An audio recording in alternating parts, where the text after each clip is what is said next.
Welcome back, everyone, to the deep dive. This time we're taking a deep dive into something I know you're all about, how to actually use emotional intelligence to get ahead in your careers. We've got a ton of really interesting material we dug up, and we're going to try to condense it all down to the stuff that you can actually use. And, you might be surprised just how powerful this stuff really is. When you hear emotional intelligence, you might think, oh, it's kind of soft skill stuff, not really for me. But honestly, it can be so much more than that. Yeah, You it's know? like a whole toolkit, right? Yeah, exactly. Like it's a set of tools that you can use to deal with all the crazy stuff that comes up in your career, and build stronger relationships with your coworkers and your boss. A toolkit. Yeah. That's actually perfect. One of the sources we looked at used that exact word, and they talked about how, one of the tools is being able to get feedback, even critical feedback, and not getting all defensive about it. Right. Which, let's be real, can be hard. Oh, for sure. And then, another tool they talked about was how to use setbacks and turn them into opportunities for growth. Absolutely. Have you ever seen someone totally nail a big career change and, you can just tell they're using emotional intelligence to make it happen? Oh, yeah, for sure. One of our sources actually had a whole case study about that, and it was really interesting. Yeah, that makes sense. I mean, those are just a couple of examples of how you can use emotional intelligence. But to really get into why it's so important for moving ahead in your career, we got to kind of break it down a little bit. Okay, break it down. Okay, so a lot of the research we looked at, they zero in on these three key areas: self-awareness, empathy, and emotional regulation. Those are the big three. Okay, so self-awareness, empathy, emotional regulation. I mean, those all make sense, but can you go into a little more detail about what each of those means for our listener? Sure, yeah. So, let's start with self-awareness. Oh. So self-awareness is basically about understanding your own strengths and weaknesses, right? So you can, know what you're good at and what you need to work on. Okay, that makes sense. Yeah, and then empathy. That's all about understanding and connecting with other people like your colleagues. Right. I mean, think about it, right? When you have good relationships with your coworkers, it makes everything easier. Absolutely. Yeah. It's the foundation of good teamwork and leadership. Yeah. And then there's emotional regulation. Yeah. And that's all about managing your stress. How do you handle those tough conversations? How do you keep it together when things get really hard? Yeah, that's a good point. I mean, we've all been there, right? Maybe you don't go for a promotion because you're scared of failing, or you're, really resistant to change at work, even if it would be good for you. But it's if you have those emotional intelligence skills, maybe you can work through all that. Right, exactly. If you can, actually understand your emotions and how you typically react to stuff, it can help you deal with those fears in a better way.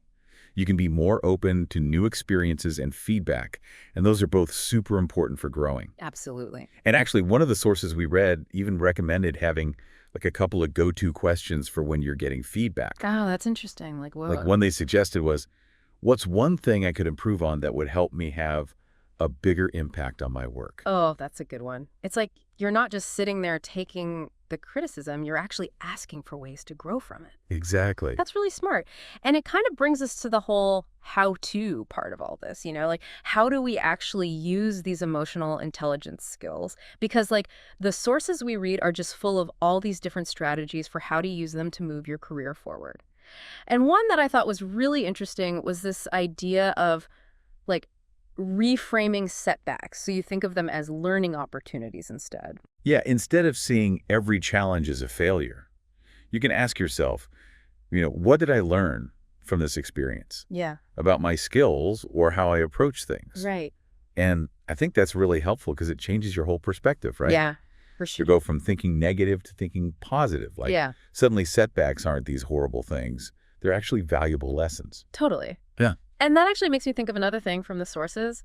They talked a lot about practicing gratitude. Oh, yeah. Which might sound a little corny, but they were really serious about it.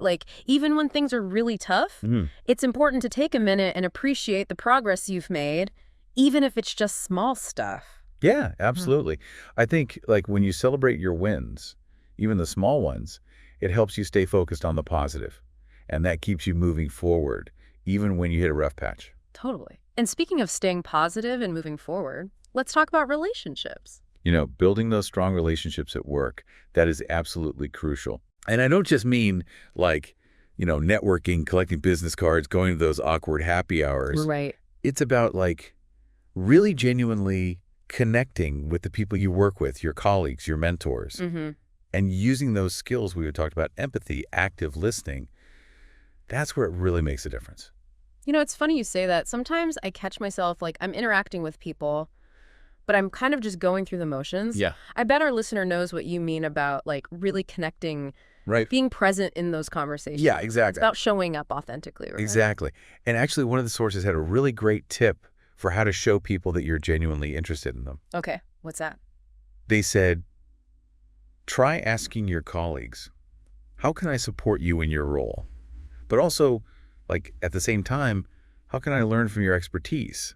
It shows them that you're invested in their success. Right. And let's be real, that kind of attitude can only help you in the long run.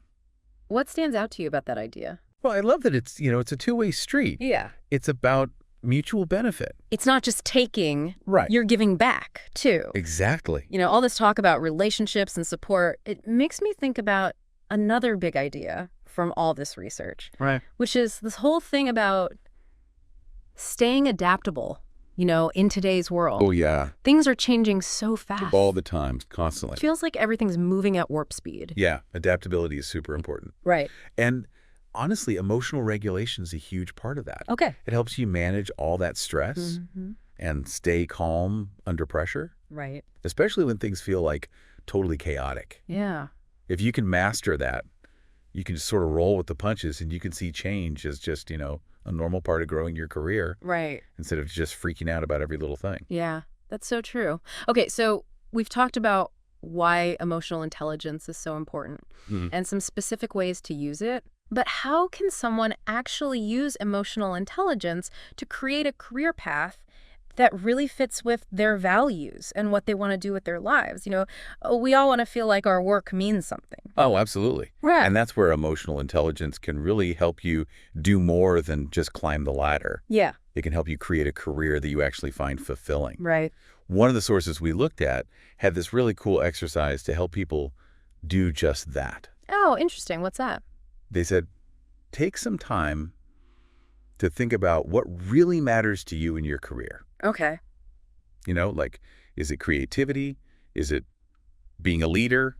Is it making a difference in the world? I think it's really easy to just get caught up in what we think we should be doing. Oh, for sure. Or like what other people expect of us. But this is about figuring out what actually gets you excited, what makes you want to get out of bed in the morning. Exactly. It's about asking yourself that big question. How does this next step fit with what I want in the long run? And if you can answer that honestly, you'll be able to create a career path that feels authentic Right. and meaningful to you. Yeah, I love that. And, you know, it kind of brings us back to self-awareness, Oh, yeah. which we talked about before. The more you understand yourself, you know, your strengths, your weaknesses, all that, Right. the better you'll be at making choices that really fit with who you are and what you want. Totally. Yeah, it's all connected. And another source, they talked about this idea of developing a growth mindset, Okay. which is basically believing that you can always learn and grow. Right. It's about getting rid of that self-doubt and being open to the fact that you can always improve. So instead of saying, ugh, I'm so bad at public speaking, Right. you'd say, well, maybe I'm not great at public speaking yet, but I can get better. Exactly. And that little shift in mindset can totally change everything. For sure. It helps you see challenges as opportunities. Yeah. And those setbacks, those are just temporary bumps in the road. Yeah. And, one of the sources even suggested this little exercise for developing a growth mindset. Oh, I like those exercises. Yeah, they said, ask yourself, what's one skill I've gotten better at or one challenge I've overcome in the past 6 months? That's a good one. It's like taking a moment to really appreciate all the progress you've made. Yeah. And give yourself some credit. Exactly. It helps you focus on what you have accomplished instead of what you haven't. Right. And that can really boost your confidence. Totally. And speaking of confidence, we can't forget about resilience. Oh, yeah. Resilience is key. Resilience is like that superpower that lets you bounce back from all those setbacks. For sure. Learn from your mistakes and keep going. Keep moving forward. And one of the sources I think even define resilience as like the ability to reframe setbacks as learning opportunities. Yeah, that's a good way to put it. It's about taking those tough experiences and using them to grow. Exactly. Yeah. So we've covered a lot here. Yeah, Emotional intelligence is It's really important for having a successful career. Mm-hmm. It can help you handle challenges, build great relationships, and create a career that feels right for you. Yeah.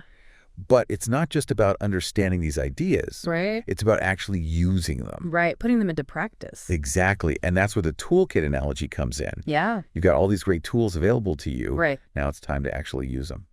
Love it. Thinking about that toolkit metaphor, it reminds me of something else from the sources, or reminds me of something else they talked about.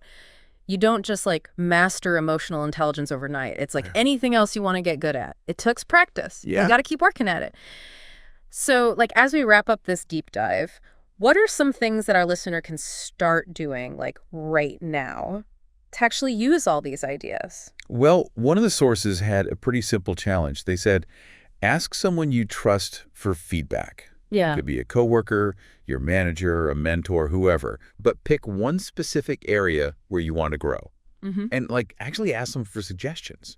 How can I get better at this? That's a good one. Asking for feedback, it can be kind of scary. Oh, yeah, for sure. But I think the most helpful feedback I've gotten has always been the stuff that, made me really think. Exactly. And, it all goes back to that self-awareness thing we were talking about. Mm-hmm. Another source had this really cool reflection exercise. Oh, I like those. Yeah, me too. They said, think about a recent challenge at work Okay. and ask yourself, how did emotional intelligence, or maybe the lack of it, play a part in how things went down? That's a good one. It really makes you think, maybe I could have handled that differently. Exactly. What are your thoughts on that? I think it's super helpful to look back on things through that lens. Yeah. That emotional intelligence lens. It helps you see patterns in your own behavior. Right. Like, what are you doing well? What could you do better? And then it gives you a chance to think, okay, how can I use these skills better next time? Right. It just highlights how this is like an ongoing journey, right? It's not like you just arrive at emotional intelligence. It's a process. You're always learning. I totally agree. Every challenge, every new opportunity, it's a chance to get better at this stuff. Before we wrap up, I actually wanted to leave our listener with one final question, something to really think about. Okay. I'm all ears. So think about a time at work, maybe recently, Yeah. where you could have used emotional intelligence better. Okay. Like maybe you didn't show enough empathy, or you got defensive when someone gave you feedback. How could you approach that situation differently now? Like now that you've learned all this stuff? That is such a great question for all of us to think about. Emotional intelligence, it really is a powerful tool, but it's up to us to actually use it. Thanks for joining us for this deep dive, everyone.